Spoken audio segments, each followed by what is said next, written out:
Great experiences build great leaders. Great leaders build great teams. This is Building Great Sales Teams.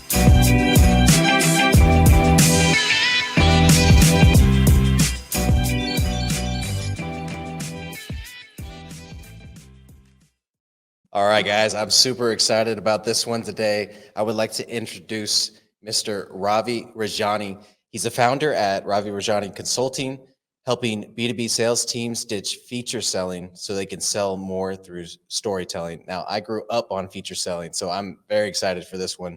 He's trained teams from Oracle, I can't even say this one, Naya, is that right? Kong and Convoso. He's the host of the influential Communicator podcast, and he's a keynote speaker. One thing I like about your story, Ravi, is that you're talking about feature selling versus story selling. So I really want to get into that, but first, I went through your website. I checked out your backstory and everything. Can you just tell us a little bit about that backstory and how it shaped your career today? Well, dude, before we do any of that, if for those of you listening, right, or watching this right now, if you didn't feel like you were in a cinema watching a movie by like Paramount or I don't know what are the big studios out there. When it first came on, I was like, damn, like what show am I on Oprah? Like what show am I going on? Man? So kudos to Ryan for the intro, man. I like it, Ryan.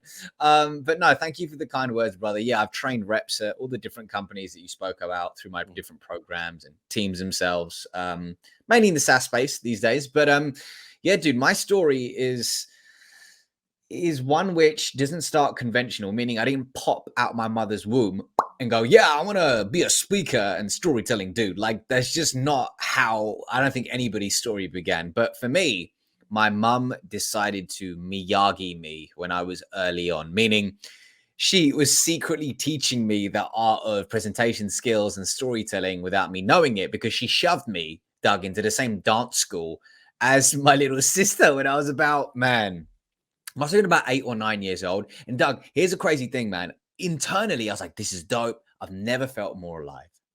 But externally, I was petrified that this little dirty secret I had that was just going to get out to everybody in school. And it did, by the way, but that's another story. Eventually, my mum let me quit. And then I stumbled into theater as a teen. And growing up, everybody would always say, yo, Rav, you going to take this whole speaking, presenting, or acting thing seriously? Because, man, I think you're pretty good at it.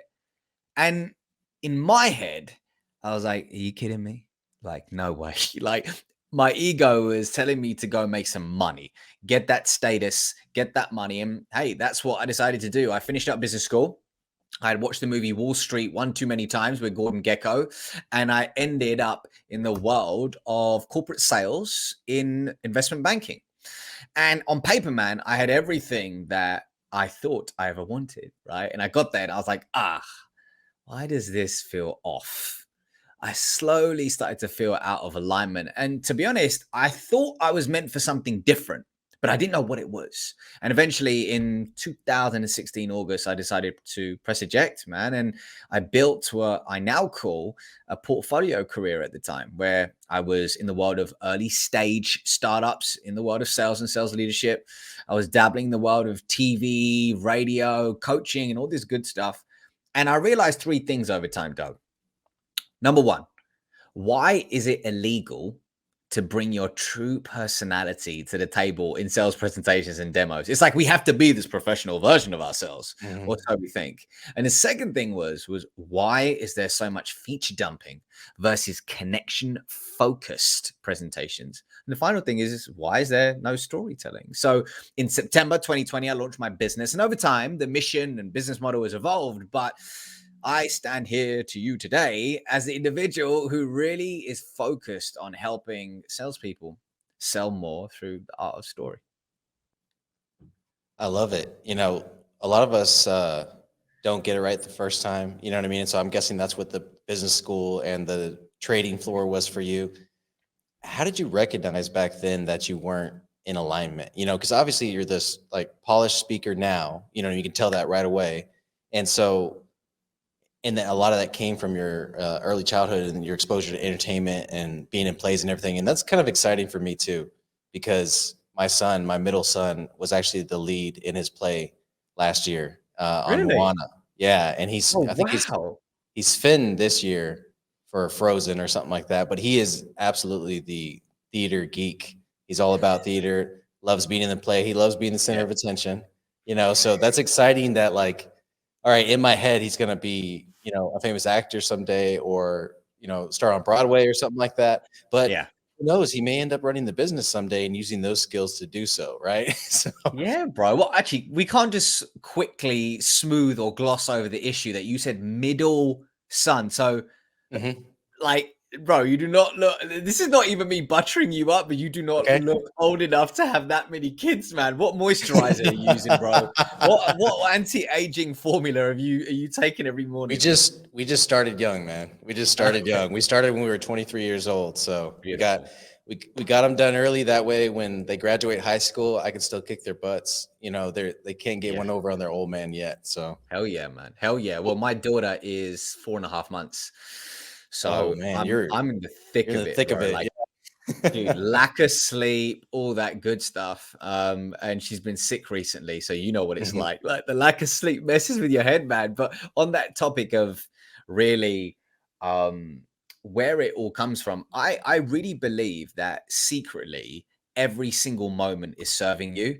And at the time, I didn't know what it was going to lead me to. But if I look at the dance school, if I look at my best friend's dad, who was a playwright, and I didn't know it, introducing me into theater with zero acting experience. If I look at DJing at this awful budget underground radio station, which I think like 3 people were listening to, like back in like 2015, 2016, like I didn't get what all of that was bringing me towards. But if I start to put the pieces together, I feel like it all started to point towards what I'm doing now. And for me, Mhm. the speaking side of things, where I'm training and delivering workshops, etc., it allows me to pull from all of these different areas of my life. And that's what I think is so awesome when we look at our stories, where sometimes we feel like they should be linear, meaning we did this, we did that, and we sold our company for $1 billion, right? Right. But life isn't perfect. So why should your stories be? So I think there's a lot of connection in the imperfection. And I also feel like every single moment is secretly serving you. And I think it's for us to find those lessons. I love it because even when you're out of alignment, like you were on the trading floor, that kind of deepens your conviction of what you do next, or staying in your passion. You know what I'm saying? No So doubt. I couldn't agree more that every one of those moments is definitely serving you. So what does life look like now for you? You're married, you got your 4.5-month-old daughter, Yeah, man. and then you've got your business. Yeah. What's a typical day look like for you right now? It really depends on how much sleep I get, man. Like, it really depends. Like, it depends when, like, last night, she's been sick recently, as I said, so it's been a bit crazy. But, Uh-huh. it's a mixture of the following. I'm very big on um, focusing on health yourself, because if I'm not healthy, then how can I support others through my business, and how can I take care of my family? And I'm very big on alignment, meaning doing things which are all rooted to my mission, which if you look at anything that I focus on, whether it's my podcast or whether it's speaking, whatever it is, it all points towards the mission of Mhm. really helping people be salespeople be unapologetically who they are, right? Without conforming to the norm and Mhm. disowning their values and personality, right? And my vehicle for doing that is storytelling, right? My Okay. vehicle and my methodologies for doing that is storytelling. But the goal really underneath all of that is somebody saying, "Yeah, man, when you delivered that piece of training, or when you came and did this one-to-one with me, I really Mhm. felt like you gave me the permission to just like own who I am and my personality, because I'd really feel that's somebody's biggest USP." And I think beyond all the tactics and frameworks that I teach, and we can talk about that, I think fundamentally that is something that holds people back, is they try and emulate who they think they should be, Right. or people who they believe are successful, and they disown who they are. And that's Yeah. the secret sauce, man. Like that energy you bring, no one can replicate that. No, I couldn't agree more. It's like when you first get into sales, it's like, you know, Glenn Gary, Glenn Ross, it's Boiler Room. You know what I mean? It's Yeah. Wolf of Wall Street type stuff. That's all in your head. And then you see the top salesperson in the company. You're like, oh, I got to be like him, or the sales Exactly. manager, or whatever the case is. Right. And Yeah. fundamentally, yes. Structure, yes. Maybe even the way you overcome objections. But at the end of the day, you got to have that personality in there, or else it's going to come across as not genuine, right? One of 100%, the man. things that I do with sales programs is I don't write scripts in paragraphs or sentences. I write scripts in bullet points, and I've always done that because early on I tried doing the script myself. You know what I mean? I would end up doing this at the door instead of actually interacting and engaging with the customer. And so I said, okay, how can these guys memorize a script without having to read it off, especially in their first couple weeks, right? So I did bullet points. This is the qualifying questions you need to hit. This is the presentation pieces that you need to hit, but the presentation pieces are only based on the qualification. And so we would make sure that they hit the product points, you know what I mean? But everything sprinkled in between would be their personality and then the customer's qualification pieces that they're using in the presentation, right? So a question that I guess maybe this will challenge what you're saying a little bit, but one of the things that I teach is selling the way customers want to buy, right? So Hmm. there's 4 personality types. Maybe you've heard this before. The one that the training that I use is from Roy Vaden, and he worked with Southwestern. No, I'm sorry. Gosh, I forgot the name of the How did his consulting work company. though? I know who you're talking about, Rory. Yeah, Yeah, I've seen his work. I like his yeah. stuff. Really like his stuff. So he's got 4 personality types. You got a fighter, counselor, entertainer, and detective, right? And then you Right. sell to them based on their personality type, right? Hmm. Can you still mix in that storytelling in there, or do you find that you have to choose one or the other?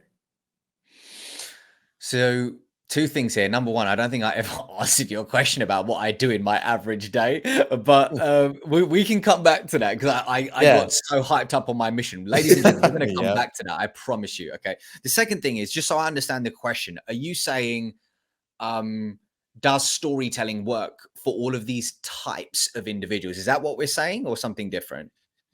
So like let me give you an example. With a fighter, you want to sell like a detective Hmm. because the fighter wants the information, the facts quick. And so Yeah. you kind of have to speed up your pitch a little bit, right?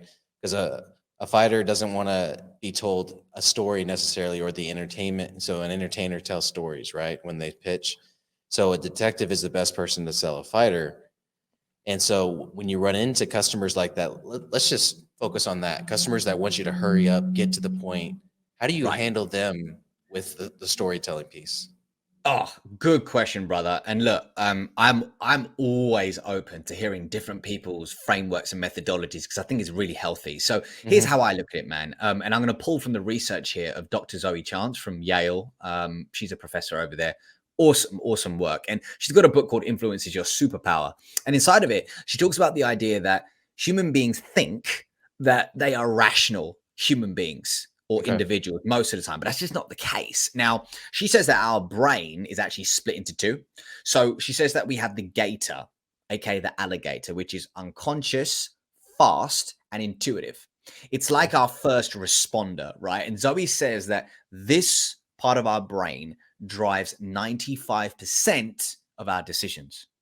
The gator, right? Then we've got the judge, which is conscious, which is Hmm. slow, which is very deliberate and more logical. Now, it's like being in a courtroom with every single tiny decision of your life. You don't sit and go to the grocery store and say, look at this bottle of water and look at this bottle of water. Let me feel the label. Let me have a look at, like, you wouldn't do that with every decision, right? So what's interesting is she talks about in her book a study which was done on 1,100 parole decisions of Israeli judges. And Doug, the results are just insane. So more specifically, these judges were deciding whether prisoners should go back to jail or be released into society. Okay, now get this. When judges were refreshed, okay, and they weren't hangry at the start of the day or just after lunch, they would send prisoners back to society around 2/3 of the time.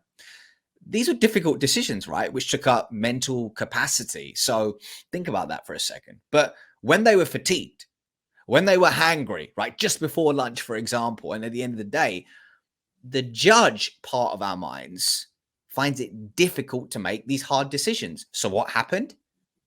they relied on the first responder, and virtually every single person went back to prison. Right. So Oh, the idea here, I suppose, to go back to your question, is that people often believe that they are logical. And I get this a lot with people who have decision makers and influencers who are, for example, CFOs, who they're like, get to the numbers. Okay. And here's one thing that I like to think about is if you look at the hook inside of your story, okay, how can that hook appeal to that logical decision maker? Well, it could be something very, very focused, which gets straight to the punchline, and then you reverse engineer the story from there, or you provide a hard hitting statistic which captures that person's attention so they're more susceptible to hearing that story. But a lot of the time, the beauty is somebody not knowing that you're sharing a story. So if you say, well, Doug, this reminds me of that time when we story, right? Or if or somebody thinks that's a story. Or Doug, right? If I said to you, let me tell you a story, what happens? You start seizing up and you're like, I don't have 20 minutes. Right. Right? I don't have time for this. Exactly. So I think the art really is learning how to embed a story into, say, a demo and doing it in a way that feels seamless. And I've got 5 steps I can talk you through now, but I'm going to pause for breath for a second. What do you think? So I think the alligator can basically can alter those personality types a little bit. They may be an alligator initially, but once you loosen them up a little bit, or they may be a fighter initially, once you loosen them up a little bit, you might realize that, hey, we have a connection here. And if I focus in this area, then they're going to at least reduce the fighter front that they have. You know, when you bring that wall down a little bit. I'm with you, brother. It makes a lot of sense. Yeah. And then if you catch them when they're hangry, or you catch them when they're right in the middle of something, that fighter increases in them. You know what I mean? And so I could see how you could kind of bring that wall down and then be able to sell to a fighter through storytelling, because it's something that they're actually interested in, you know, at that point. That's right, brother. And I'm really with you on that. You know, if I look at my childhood, if I was asking my dad for something, the argument that I would have to present would be very different, right? My dad's an accountant, right? So it was very numbers driven, and it was different. It didn't mean that he wasn't susceptible to storytelling, but my mom was a lot more like, tell me the story, right? And she would really be driven by her gut instinct. So I don't believe everybody is exactly the same. I do feel like there's a spectrum and people are skewed sometimes, but I think what I was trying to, I suppose, get across with that story is the biggest objection is storytelling doesn't work for analytical decision makers. And I think that is the problem when it's in absolutes. But yeah, man, it's a fascinating world. And when it comes to embedding a story, I talk about a few steps which sales reps can do so it doesn't feel like a story. Would you be open to me sharing that with the audience? Yeah, absolutely. Yeah? Is that the story selling framework? I've got that, and I can actually walk that through walk you through that in a second. But sure. When it comes to the steps though for actually embedding a story, the first thing I really get people to think about is extracting the villain in a buyer's story. So that's really sitting there, being very focused on having a human-to-human conversation, doing effective discovery, and understanding not what the pain is, but the underlying root cause, aka the $1 million problem. And once you've extracted that, it's moving to step 2, which is having the prospect admit that that problem exists, understanding and acknowledging the magnitude of it, and saying, hey, I actually want to be helped with this problem. Because I can tell you what, if you've ever got a friend that you've tried to help and they don't want to be helped, it's not going to happen. Right? So you need to make sure that they want to be helped. Step 3 is then asking an open-ended question, which requires a story as a response. So I'll give an example, Doug. Doug, if I told you, or if I asked you the question, hey man, how long have you struggled with that challenge? You'd say 1 year, 2 years, 3 years. But if I said, Doug, man, can you tell me about the moment where you were like, whoa, this is a big problem for me? So now you're going to give me a story as a response, because your mind is going back in time to that moment. And now you're going to deliver that to me. And then I follow up with a follow-up question, right? As step 4, to go deep in something that I picked up. Maybe it's a non-verbal cue. Man, when you said the word CFO, your CFO. I could see in your tone that there was something there. Like, tell me more about that. How's that relationship going? Whatever it could be, like something that you've picked up on, which makes them feel understood. Then you move to sharing, for example, a 90-second customer success story, which is about somebody who has a similar DNA to them that you've helped go from pain to glory. So you've got to be very mindful of when you share a story versus, oh my God, yeah, I've experienced that when we help whoa. We've got to think about the right time. So yeah, that's my process for embedding a story. Yeah, there's when you just hit them with well, we could solve that. There's no empathy there. You know what I mean? And that's the way most people respond is like, oh, I've got a rebuttal for that. You know, I hate using the word rebuttal because the way it comes off of the tongue, you know what I mean? It's rebuttal. So it's like rebuke. It's very similar to rebuke. That's the last thing you want to do to a prospect, right? Yeah, bro. And look, man, the way I think about selling has shifted so much over the years. And I think sometimes we need to experience bad to know what good looks like. Do you know what I mean? Like, otherwise you don't know what good looks like. And it's really funny. Going back on that point of just hitting somebody with something, Doug, imagine after this conversation, right? You call me tomorrow and you're like, Rav, man, listen, I didn't want to tell you yesterday, but I feel like I can talk to you about this. But man, there's something going on with my wife, man. Like we've just not been getting on recently and da-da-da-da. And I go, I don't ask any questions. I just say, Doug, I remember when I went through something similar. You'd be like, whoa, this isn't about you, man. Like I'm coming to you. Like divulging this information, I want to feel heard by you. So it's very similar in a sales process. If somebody divulges their deepest, darkest problems and you just start making it about you, it's going to create a disconnect. And we, you know, it's in our human DNA to help others, right?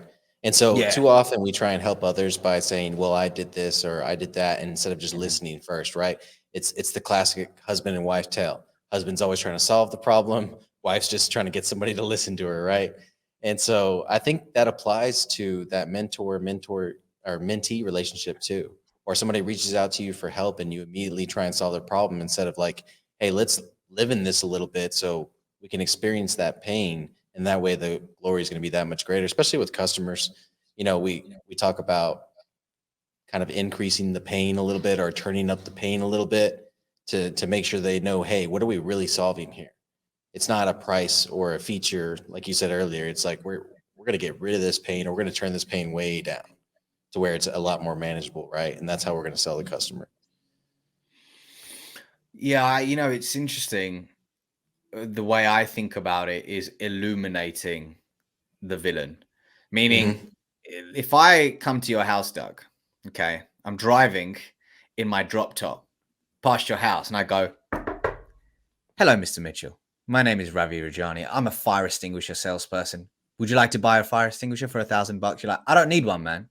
I don't need one. Psh, you slam the door in my face. Okay. The next day I'm driving past your house, Doug, and I see that the bush in your garden is on fire. I knock on your door. I'm like, yo, Doug, do you remember me from yesterday? Take a look to your left. The bush in your garden's on fire. You're like, snap. Have you still got that fire extinguisher? How much is it? Because now you can see the problem that it exists and you can understand the magnitude of what's going to happen if it's not solved. So I like the idea of tilting your prospect's head to the left to help them illuminate it. And I think the funny thing, which a lot of people often don't think about, and whether this stat is true and whether it holds much value, I don't know, but I see it everywhere, which is only 3% of buyers are ready to buy today. And I don't know who said it, but everybody talks about it, right? And if you really think about it, we're trying to make people abide by our sales process in our timeline versus focusing on their buying experience. Because not everybody's a buyer today, man. So why are we trying to persuade? I think we should be focused on influence. Yeah, and if they are a buyer in 2 weeks and you keep getting that buyer in 2 weeks with every customer, in 2 weeks, you're going to have a buyer every day. You know what I'm saying? So it's not, you know, and don't get me wrong. I come from door-to-door sales. It's buy or die. You know what I mean? Yeah. But obviously over my career, I've been introduced to different concepts like some of the ones that you're introducing today. So Let's get into that a little bit and talk Yeah, about man. this story selling framework. I saw it on your website. I'm very curious about it. Yeah. Yeah. So the way I like to think about it, Doug, is when it comes to embedding storytelling Mhm. into sales teams and inside of their process, the problem happens is, oh, the problem that arises is leaders know that storytelling is important. They do actually believe, in my opinion, that the best sellers are incredible storytellers. But the problem is they don't know how to replicate those storytellers. They don't know how to create a repeatable process for actually taking an SDR or an account exec and transforming them into an authentic storyteller that doesn't just focus on this one time at band camp, right? Because this isn't storytelling around a campfire. This is storytelling which should inspire prospects to take action.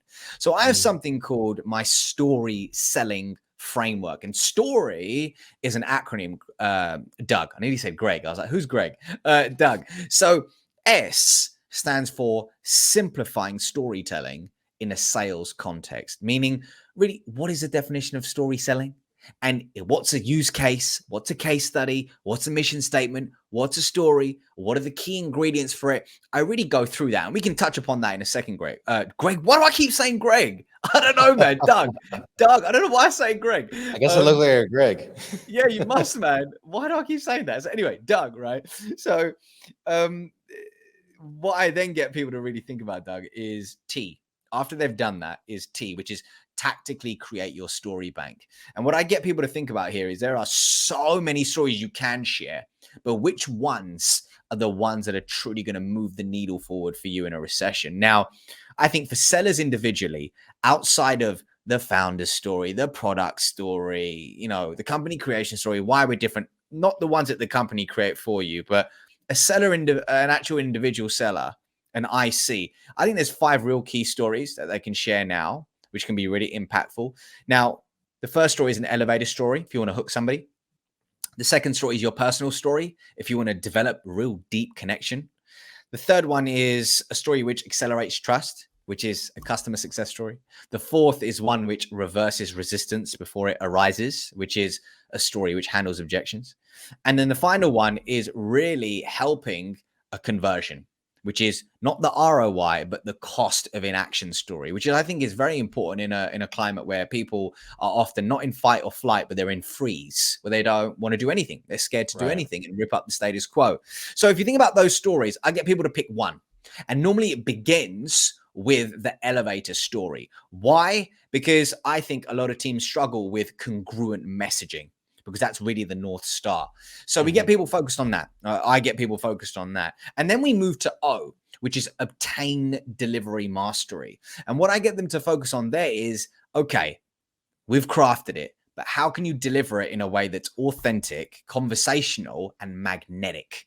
Right. And that's very similar to like Hollywood. You think about it, doing a table read, right? I'm working on a founder story right now for a company based in Atlanta who are a metals marketplace. Really fascinating. And for them, we're crafting the founder story. And then I'm having a table read with the entire leadership team, right? And we're going to read it. And then we're going to teach the team.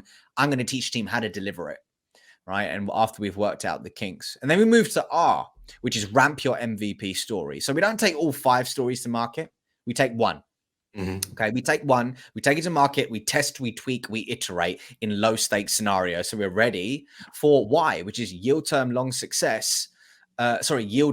sales success, where you take that story, craft them more, and you go out there and you deliver them in high stakes scenarios. And that's really where, for example, I could be listening to a gong call or a call recording of somebody delivering it in the field and really talking them through, hey, what do you think you did well? What could we have done differently, and how do we tweak it for the future? And this results in really every rep having their very own story bank, but leaders having a process which they can walk through again and again without needing me. Man, this is fantastic. And so, is this one of your? I mean, obviously, it is. It's a product that you have as part of your consulting company. Kind of break that up for me a little bit. What does this process look like when you instill this story selling framework into a company? Is it 30 days, 60 days, 90 days, or what does that engagement look like? The answer is yes. Okay. Meaning, right? The answer is yes. Yeah. Meaning, it's really tricky. It depends, and I'll tell you why. I look at it in terms of phases, because if somebody tried to do all of that in 1 week, they're never going to do it, right? Right. So I like to think about it in phases. So phase one for a leader would be, for example, discovery. Well, they'll Hmm. figure out, hey, what is storytelling in a sales context? They get a micro win. They get a focus on really the key ingredients for storytelling, and an understanding for their reps of what it could look like for them inside of the sales process. Some love that and they go, I'm done. Right. That's it. Like that's great for us. And then we would move on to implementing more of the other phases. But really, it depends on the individual goal, what that person wants to achieve, and what they've already got. Like, for example, for a lot of companies who don't have their messaging on point yet, they don't know their values, they really have got a lot of internal turmoil for whatever reason it might be. Like, there's no point in coming to me just yet. I tell them, like, there's no point. There's a lot of things that company may need to do before Hmm. they look at this specific scope of work. But others, they may want to refresh. They may want to refine their messaging for a recession. And there's so much they can do. But for example, if you are a company that doesn't have product market interest, let alone product market fit, you investing in something like this would do you a disservice, because I think there's plenty other things you can do right now. But Right. a story that would help somebody at that period of time is a founder story and an Hmm. elevator story. So you could pick that out and put it into that stage of the process, but implementing the entire thing for like a founder led salesperson, you would only need parts of it. You wouldn't need the entire framework, if that makes sense. You know what I mean? Yeah, that makes a lot of sense. You know, when I look at an offer in terms of consulting and everything, it's usually like an a la carte type deal. You know what I mean? But I love that yours comes in phases and it makes a lot of sense. It's like, okay, this is 1.0, 2.0, 3.0, and this is the time it's going to take. Yep, 100%. 100%, man. 100%. Like the team I'm working with right now, over I told you in Atlanta, that business for them, it's the founder story that we're starting with, because that's their North Star. They're going to share that in investor decks, their salespeople will share it in presentations, and their leadership team will share it in interviews. Then I'm going to teach their team and sellers how to deliver it. Then we're going to move on to those different stories inside of the sales process, and one by one craft them, teach the reps how to deliver it, embed them in the sales process. Next story. So that's how we're going to be doing it for this company, which is great for them, but that may not be great for everybody. So this whole time I was thinking, story selling was more about the individual rep, but a lot of it is about the company and the founder story and that elevator pitch for the individual rep. And then I guess that's the 3.0 and the 4.0 is those reps getting their own stories based on the customers that they service or their own experiences with the product. Yeah, man, really good question. So I think from a company perspective, the idea is if you create a founder story, then the reps can personalize pockets of it and Mhm. make it their own and deliver it. But that, for me, what's very important is, like, for example, I've taken a 90-minute interview with their CEO, right, and put it into a specific story arc and crafted it with the leadership team in a very specific way.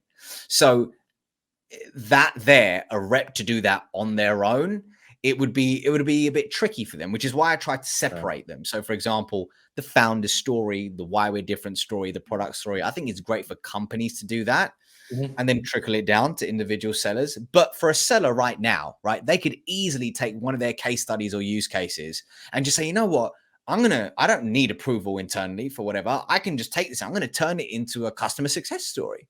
Or Yeah. I'm going to take Ravi's elevator pitch framework and I'm Mhm. going to actually turn it into something I could use on my discovery calls or when I'm Yeah. at a networking event. So there's low friction with those individual stories because there's not approvals or stuff that's really needed. Mhm. So many consultants and coaches and trainers, they're like, okay, you're purchasing me, and me Mm. being at your location or on the phone with you is what you're getting charged for, basically. And I'm gonna kind of spitball from there. But you created an actual framework, and I did something similar, which is why I appreciate your work. Yeah, And thank mine's called Kodak, and it's around building sales teams, right? It's compensation, opportunity, development, operations, and culture. And I focus on that. I audit it. We work on it over the next 90 days, and then we end with a finished sales program, right? yeah, yeah. So when did you realize that, hey, I need a framework for this. I need to develop something. And then what was your inspiration for it? I mean, how did you put this together, I guess? It's a good question, man. And by the way, I want to hear about your framework in a second. I'm curious about that. Mhm. Where did I learn the idea of putting things in this way? Well, I remember it was about February 2018, maybe March 2018. And Mhm. in a previous life, I was launching at that time a career coaching program, right?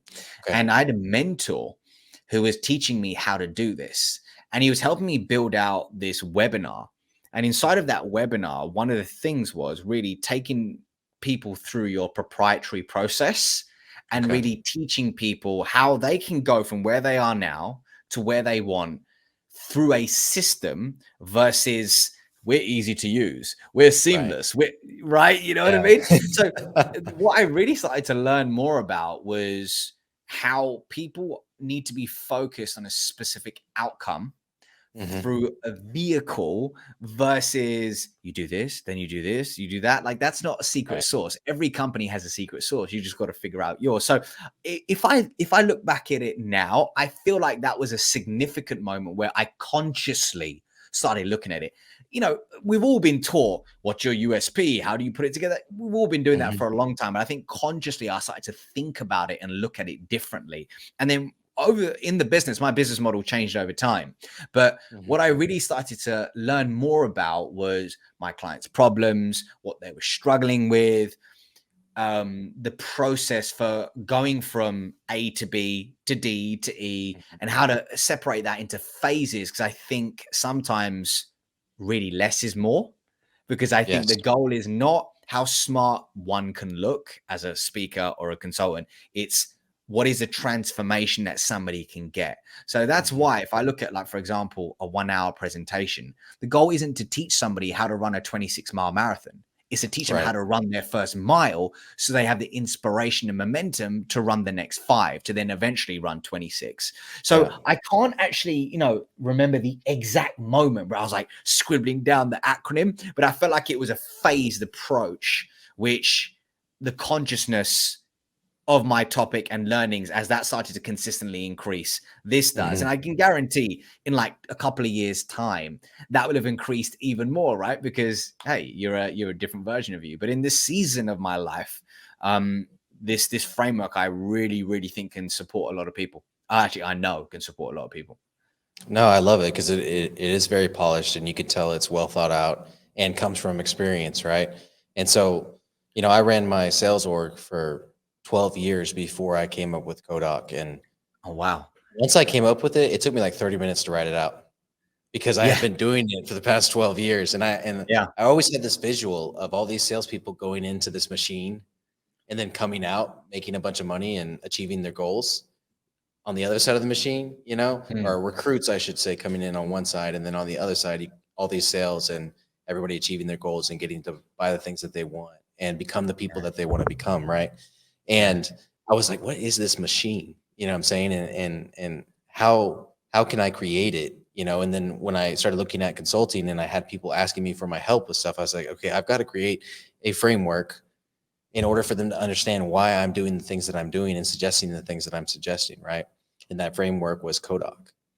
And I love so it. the original, I guess, audit was probably when I had 13 different offices. And so I would audit each one. And so I walk in with my clipboard and my worksheet, and everything. And I had these things that I would check off. And what I realized is that was the very beginning of Kodak, is me making sure that, okay, the comp plan's in line where it should be based on the market, based on the products that they're selling. The opportunity structure is there. It's not just about, okay, how much money can they make? It's about how can they get promoted to the next level, get into leadership, get into management, or higher ticket products, right? And then development. All right, we're not just teaching them how to sell and teaching them how to lead. We're developing them as people, as humans, right? We're teaching them how to open up an LLC because a lot of times they were 1099 salespeople. We're teaching them taxes. We're teaching them budgeting. 21 Rules of Money. I love that one. That's Ryan Stewman's creation, right? And so we're actually developing them as individuals. And then the operations piece. And this is probably what I'm finding is where I spend my most time is in operations when I'm consulting for another company, because they don't have the recruiting engine to bring in the salespeople or the auditing engine to do the surveys for the people that go right back out the door. You know what I mean? And then they don't have typically a proper fulfillment process, or they're not measuring metrics, you know what I mean, in terms of churn rate, cancel rate, how quickly the product's getting fulfilled, customer satisfaction rate. They don't have it all in an easy to read metric sheet. And then the last piece is culture, right? All those things feed the culture, right? Because when the machine's running well, the culture is naturally amazing, but you do have to have intentional culture too, right? Whether it be team nights, logo T-shirts, the core values, the mission statement, that those have to be present and part of everyday life in the business, And so basically when I start with the company, I audit that. And that's what I use as my framework. Hey, we're going to walk through your compensation. We're going to walk through your opportunity. You know what I mean? Auditing each piece. And then I give them an after action report. And that's what we work on typically for the next 30 to 90 days, depending on their engagement. That's kind of how it's structured. And how does it feel for you having something which really gets results because you validated it over those decade plus or 12 years worth of work? How does it feel for your level of conviction and confidence when you're sharing that in a discovery call?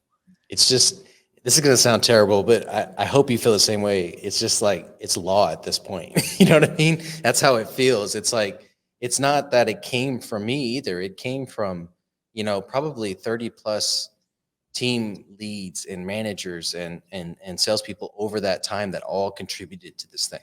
You can see in my, a lot of the documents that I'll share and templates and stuff that this is like, if I'm just helping someone out and I get on an hour call with them, I'm like, hey, you need an opportunity structure.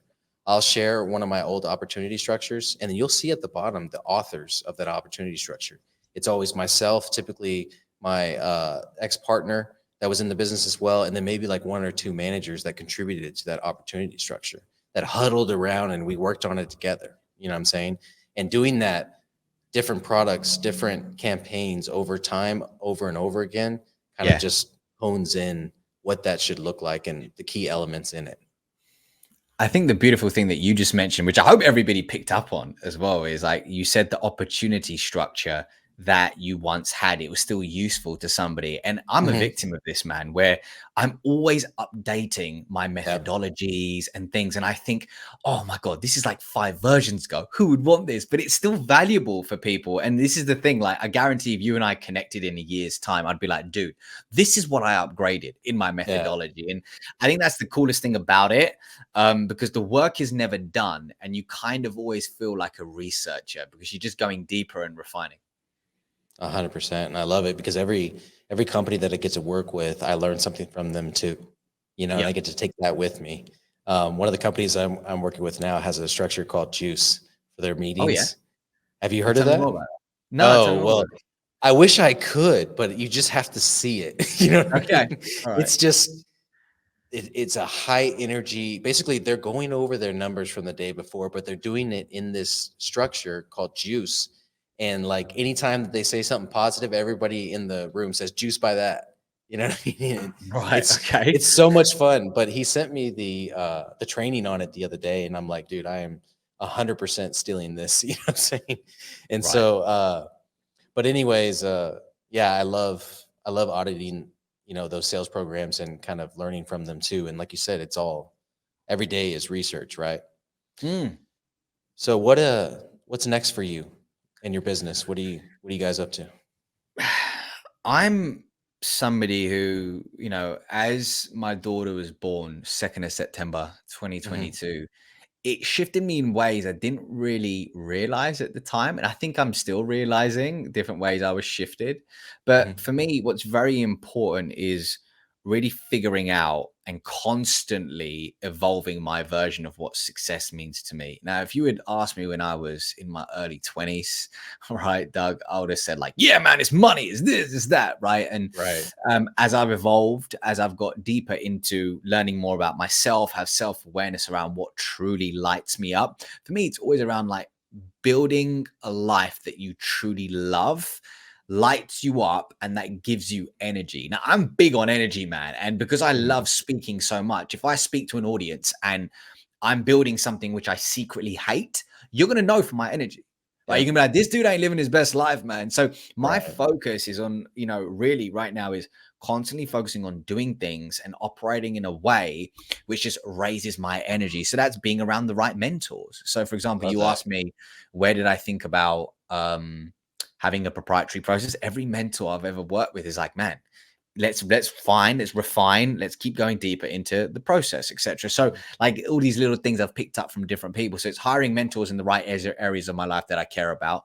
Number two is also one thing I'm focused on right now is how I spend my time. So I listened to this incredible podcast episode by a guy called Rob Dyrdek and Yeah. Ed Milet. I don't know if you know Yeah. his work. Yeah, his work. So he was talking about his 24 hours in a day, and he Yeah. split up his 24 hours a day into percentages of where he wants to spend his time, health, Okay. work. And I was so inspired. I was like, I'm going to do the same. So I started like, and I've thought about this before, obviously, but not this level of like intensity. So I started looking at it and being like, okay, how many hours do I want to spend on my health? And what do I want to do in those hours? How am I going to craft it? How much do I actually want to spend on work? And what am I doing right now, which is actually moving the needle forward? So it's Yeah. really just focusing me on getting, not adding more, but getting more focused and doing the right things in more depth. Because I think sometimes in today's world, shiny object syndrome is real. We want to do this, we want to do that. But for me, I'm very focusing on deeper on a few things and being somebody who is a successful human being. That is the goal versus just great in business, right? Because I don't want to look back, man, and be like, my health is poor. I wasn't present with my wife and kid, Mhm. and like everything else is great. It's like, really, right? Like I remember I was in Chicago. I was speaking at a sales kickoff last week in Chicago, Mhm. and I was there, and I was in this hotel at like 2 a.m., 3 a.m., right? Because I was trying to stick with UK time zone. And Oh, I was sitting there geez. typing away, right? Yeah, exactly. Crazy. And I was sitting typing away because I was getting ready for my keynote in a couple of hours. And I was just looked around and I'm like, it's dark, it's silent. But man, I miss my dog. I miss my wife and the baby, man. Like Yeah. it's like success is cool, right? When you get to Yeah. do the things you love. That's what I think about success. And in that moment, I was doing something I loved. And I was like, man, but if I was just doing it for myself, how boring would that be? Like I was really excited to tell my wife about it, go home and just Mhm. see the little one. So yeah, man, looking at select success in a more holistic way, continuing to learn more about myself and go deeper into joy and alignment, man. What about you? What are you focused on? I mean, it's a lot of the same things, right? And taking that step from, all right, I'm going to start not exiting, but winding down my sales organizations and my sales teams and really going all in on consulting was really about that. It was my own health. You know what I'm saying? Because I've been doing this for so long, my I can honestly say my heart wasn't in it anymore. Not for Yeah. me at least, because I had joined a few masterminds 2 years ago and they've Oh, impacted cool. me hugely. And that's when I started focusing on the things that you're talking about right now, which is all right, how much time am I gonna spend every day on my health? I started meditating, I started spending more time in the Bible and in prayer. And Yeah. I started really focusing on, okay, well, what makes me happy and what brings that, like you said, that energy level up? Because if that energy level is high, it's going to happen naturally. You're going to be better at what you do and you're going to get paid more at the end of the day, right? And because time is our only asset that we really, really care about, how can I get paid more for my time? You know? And I think at the time in my business, I was making $500 an hour roughly, right? And so I was like, okay, I need to get paid more for my time. If I'm going to do consulting, let me just double that. Let me make sure that if I'm spending that time on consulting, it's at 1,000 an hour. And then of course I put together a structure and everything, and that goes Yeah. down with the time you spend with me. But at the end of the day, I was like, let's just see if this works. You know what I'm saying? Can I bring enough value to that hour? And I ended up on the phone with clients for an hour and a half, and then I'm, sending them sample opportunity structures, comp plans, scope of work, everything for them to be able to use. They're coming back to me in a week and like, hey, can I get another hour? Like, I've gotten so much from this, you know what I mean? So it was like validation. And then I went out to a 1-day consulting job with other consultants, and just more and more and more validation. And I was like, okay, this is what I need to be doing. This is what I need to be spending my time on, because again, that energy level is high. People can feel that, they can see it, and then they want more of it. You know what I'm saying? Is how it happens naturally, I feel like. And yeah, when you get in your late 30s, you start realizing like, hey, I need to tweak all these things so that I can be truly present in everything that I'm doing, because I am truly present because I love what I'm doing. I'm passionate about it. You know what I mean? Dude. Versus, hey, this thing makes me money. That's no fun for anybody. That's energy draining for sure. Brother, like I just turned 34 in December. Okay. And it's really interesting. Like the exact idea is like, what does success look like for me in this season of my life? And man, I see a lot of people who, for example, have financial success, like crazy financial success, but dude, they're so deeply unhappy. And they're financially rich, but spiritually, emotionally, and physically broke. And I'm like, it's like, what for? Like, it's like, and by the way, this is coming from somebody who has been through a journey of like, what's important to me and whatnot. But sometimes I think like, questioning why we're doing things is actually quite important. And sometimes the answers are ugly, man. So the answers are ugly, but I'm with you, bro. And I think that's awesome to hear. And it's cool to see that you're on your own journey as you're doing, you've got all your different ventures that you're working on. It sounds like it's going to be a really interesting year for you, man. Yeah, it is. It's the first year that I've done this full time. So I'm crazy excited about it. And I was somewhat forced into it, which was just, I feel like God at work 100%. So one of the questions I like to ask at the end of the podcast, and this is my own study, I guess you could say, and I actually speak on this in a speech about building an intentional legacy. What is the legacy you want to leave behind? Brother, I've got a call in literally 60 seconds. So I'm going to be quick, brother. I'm going to be so quick with you. Okay. So here's what I would say in terms of the legacy I want to leave behind. It's a very good question. And the answer that this version of myself right now would give you is that people who came in contact with me and my energy felt so inspired by it because it gave them the permission to show up as who they really are versus who they think they should be or who others want them to be. That would be it. All right, brother. I want to thank you so much for coming on the podcast. It's been amazing. So much that I went over on time. Good luck on your next call, and I'll be in touch with you. Thanks, brother. See you on the other side. All right, let's get building.